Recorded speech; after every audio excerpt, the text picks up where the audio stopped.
Hey everybody, Mr. Alwell here. Today we're going to be talking about ancient Egypt and the Nile River Valley. So get your notebooks, get a pen, and let's get started.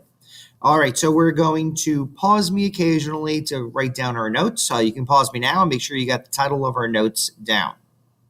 Okay, thanks. Now we're going to talk about the geography of the Nile River. Okay, now Nile River is here. Okay, this line right over here, and it goes into the Nile Delta, which is this area right over here. Now, this is all in northeastern Africa. Okay, and northeastern Africa is this whole region down here. Okay, it's part of the African continent, and it butts up against Asia. Okay, right over here with the Middle East.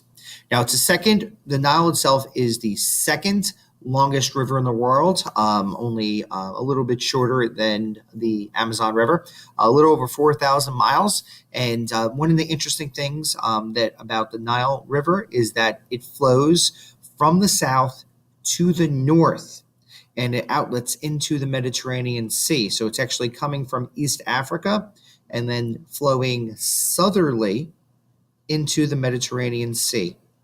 Okay, Europe is right up here. Okay, so to get a bigger view of this, okay, look how large it is from East Africa. So we have Kenya, Tanzania, goes through Sudan, and it goes all the way to where Cairo is today into the Mediterranean Sea.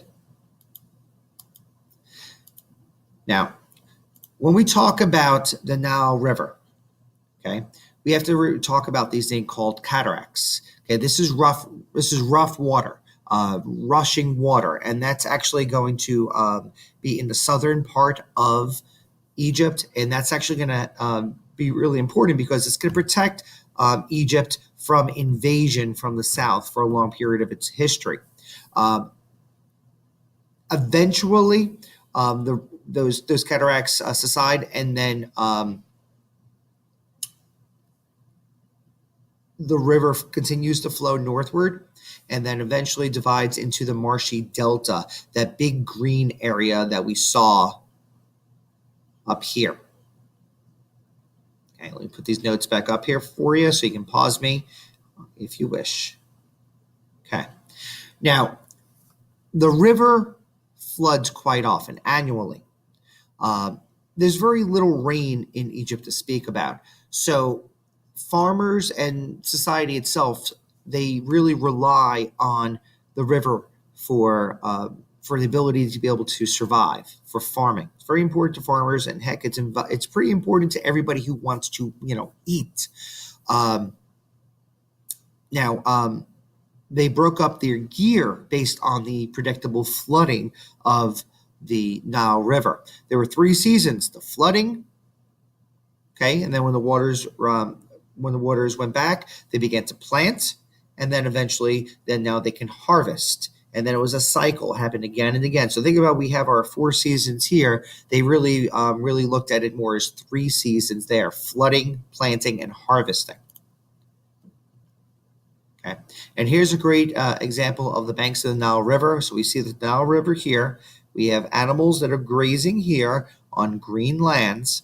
Now, if you notice, you see we have plenty of vegetation back here, but eventually we see all the sand. When we think of Egypt, we think of a lot of desert and a lot of sand, and it is a lot of desert and a lot of sand. However, right along the banks of that Nile River, we're going to have places that plant life can grow, and animals can survive, and humans can survive. Now, again, the land.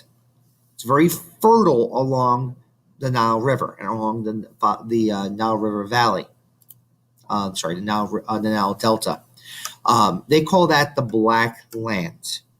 Okay, it's very rich. It's very good for farming. Now, the desert is very dry soil. They call that the Red Land. And we can see here in this picture, we could see what the land of Egypt looks like. This is actually, I believe, along a desert oasis where we have life right along the water lines, but then going back to dry soil, dry desert, Sahara desert land. Now, the natural barriers, okay, that protects the Egyptian people from being invaded by others. They had natural barriers such as the Sahara Desert on the west side. You had mountains. You had the Mediterranean Sea. You had the cataracts that blocked enemy boats. All of these things are going to protect Egypt and allow them to be safe and not be invaded by others quite often. And then up in the north, you're going to have the Nile Delta. Very marshy land is not going to allow for any of the European or Asian invaders to harbor their boats. It was very marshy, and they would have to go through the desert in order to attack into Egypt. So that provided them a nice natural barrier as well. Okay, so again on a map. Okay, we have the first and second cataracts over here. Okay, it's gonna stop folks from down here from invading in. You can't exactly just go through the desert. Okay, this is going to be called, this area here is going to be called Upper Egypt, because remember the water flows in this direction. So they're calling this Upper Egypt, and then we call this area down here Lower Egypt. This is where all of the pyramids are going to be located. And this area here, this is the Nile Delta. Remember, the delta are the fingers that reach out from our geography units. Okay. Things that the river gives. Papyrus is going to be one of those things. It's basically kind of like a paper. It eventually becomes like a paper. And it grew along the banks. It's used to make paper. It's even used to make sandals and baskets. It's on which we find the ancient Egyptian hieroglyphics. So we see papyrus paper up here were hieroglyphics. We see the papyrus itself, and this is an example of some sandals that you would not catch me rocking at all. They don't look comfortable. I just envision myself getting a splinter there.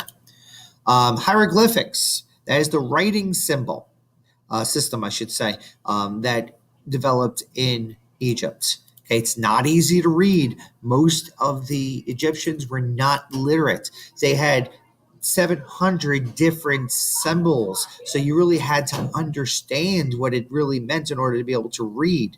And these pictures that made up these symbols, they represented different objects, different ideas, different sounds. And people went to school from a young age, I believe about 7 or 9, to become scribes for their life. It was something that involved years upon years of schooling.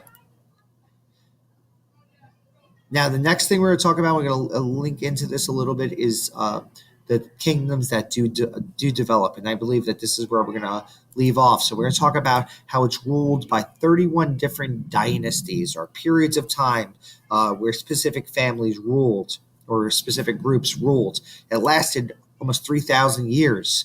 And the main 3 time periods are going to be the Old Kingdom, Middle Kingdom, and New Kingdom. We will talk more about this at a later date, but I wanted to give you a little bit of an introduction so you guys would have an understanding about how Egyptian time periods are going to be broken up, and really how long of a time that we're talking about. I mean, think of it. America. I mean, heck, you go at its longest point. North America had only been discovered by the Europeans since 1492. So we're talking about 520 something years. So we're really looking at an extreme long period of time in comparison. Anyway, guys, I hope you enjoyed the show. That's about it. Have a good day. Thanks.